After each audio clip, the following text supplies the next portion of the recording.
লগতে মই কৈছিলো যে অহা বছৰ যদি আমি নিৰ্বাচনত জিকো চাউল বিনামূলীয়াকৈ পায়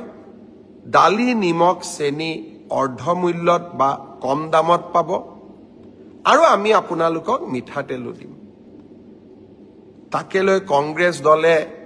সোশ্যাল মিডিয়াত মোক বহুত ট্ৰলো কৰিলে মই চিন্তা কৰিলো যে মিঠাতেলটো দৰিদ্ৰ মানুহক লাগে দৰিদ্ৰ মানুহে ৰেশন কাৰ্ডত মিঠাতেল পোৱাটো অপৰাধ নেকি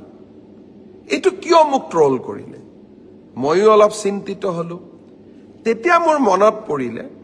যে কংগ্ৰেছ দলৰ বৰ্তমানৰ যিগৰাকী সভাপতি যোৰহাটৰ সাংসদ তেওঁৰ দুইটা ল'ৰা ছোৱালী ইংলেণ্ডৰ সিটিজেন ব্ৰিটিছ সিটিজেন মই গুগল কৰিলো যে ব্ৰিটিছ সিটিজেন সকলে কি তেল খায় তেতিয়া মই গুগলত দেখিলো যে ব্ৰিটিছ সিটিজেন সকলে অলিভ অইল আৰু সানফ্লাৱাৰ তেল খায় কংগ্ৰেছ দলে কি জানি বিচাৰিছিল যে আমি মিঠাতেল দিব নালাগে সানফ্লাৱাৰ অথবা অলিভ অইল দিব লাগে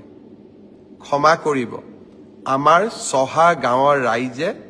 আৰু মধ্যবিত্ত পৰিয়ালে সৰুৰে পৰা আমি মিঠাতেল খায়ে ডাঙৰ হৈছো